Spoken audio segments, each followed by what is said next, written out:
Ronnie Cruz here, coming to you from Las Vegas with my co-host, Jason Ching. and welcome to another episode of DreamBuilders.club.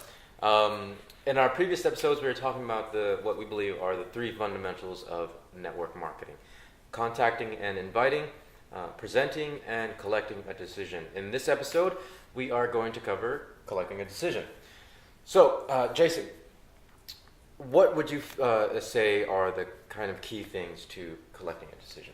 Well, I think what we really have to do is start with what not to do. Kind of a dark horse in the ring, So, what you want to try to avoid is the hard sell, the manipulation tactics to get people to come into the business, because we've all been to those opportunity meetings where you feel so uncomfortable, like you can't leave, and they're not letting you leave.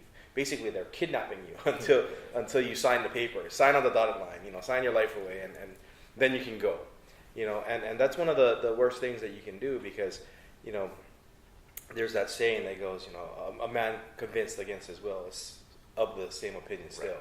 So that's one of those things where you just don't want to do those hard closes. So what do you want to do? Really, there's only three things that, again, powers of threes. Magic number. So there's three things that they can actually do. Is one, they can actually become a member. Two, they don't want to do the business, but they want your products. They'll become a great customer of yours. And the third portion of it is they can say, not right now. I'm not ready for this. And again, we say not right now, even though they might be telling you no. But the reason why we say not right now is because we've seen so many people who have completely just run for the hills. It was like roaches scattering when you turn the lights on.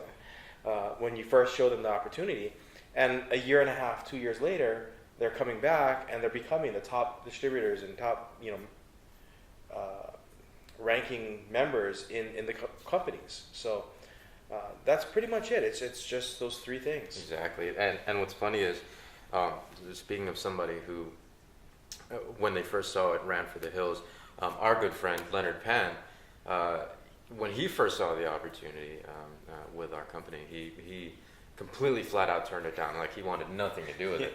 And then sometime later, after he thought about it, he came back in and took a look, and now he's one of the top leaders in the company. So it really just goes to show you that there is no such thing as no, it's just a not yet. Now, to segue, actually, bringing up Leonard Pan is a good thing, because he has a saying, and he trains his team in regards to collecting a decision. What he tells them is to not get attached to the outcome, and really that's the key of it. Because when you're so attached to the outcome, it really is about you making that sale. It's about you closing them on the deal, and that's not really what we're all about in network marketing. This isn't timeshare sales. You know what I mean? Like, when you go into timeshare sales, you really feel like these guys are hard selling you every step of the way. In network marketing, that's not what we're all about. We're presenting them the information. We're presenting them our opportunity, our products, and the benefits to them.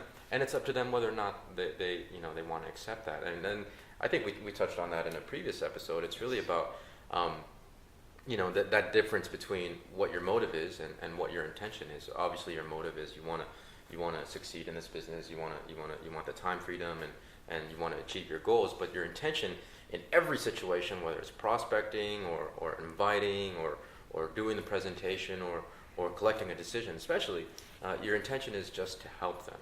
And if they choose not to accept that help, not to accept the solution to their problem, then that's their decision, and you have to respect that. There's this wonderful, wonderful quote from John David Mann that I love, that I read from his book, The Zen of MLM, years ago. And I think it's really one of the keys to our profession and elevating our profession in the eyes of the general public. And the Hippocratic Oath, as you guys know, is the oath that physicians and doctors take, and it says, first, do no harm. John David Mann goes on to say, kind of bring that into network marketing, and he says, your first priority in any encounter should be, make sure to leave this person with a better impression of network marketing itself than when the conversation began. And I think that's really important, and because a lot of the times in the past, especially if you're newer and you want to close and you want this person to get started with your opportunity, is to really just kind of hard close them. And that's why so many people have a bad taste in their mouth about network marketing. And so if we leave that open, if we leave that decision to them, and they're going to feel okay with it. They're not going to feel pressured, and that'll really do a lot to kind of elevate the reputation of network marketing. Because I mean, if you guys are already part of this profession, then you know it's an amazing thing, and we want to protect the name and protect that reputation as much as we can. Yes, exactly. Yeah, and it's funny you were just mentioning that, and one of the things that you have to realize is that network marketing isn't for everyone. Right. You know, that's true. And it was funny because I was just driving back from Canada the other day, and we passed a Mini Cooper dealership, and there was a big sign across the front that said, "Mini, it's not for everyone." You know, but it is for those that really want it. So it kind of hit me, and I kind of had a little chuckle because it's kind of what we do. Exactly. You know, what we do is not for everybody, but everybody can do it if they really got the drive in their heart and the passion to really do something. Exactly. So to kind of wrap things up, from the last couple of episodes, for contacting, inviting, you contact them, you call them, invite them, and again, with that principle in mind of what the difference is between your intention and your motive. It's always got to be about the individual every step of the way, the person that you're talking to. You contact them, invite them to your presentation, you present it.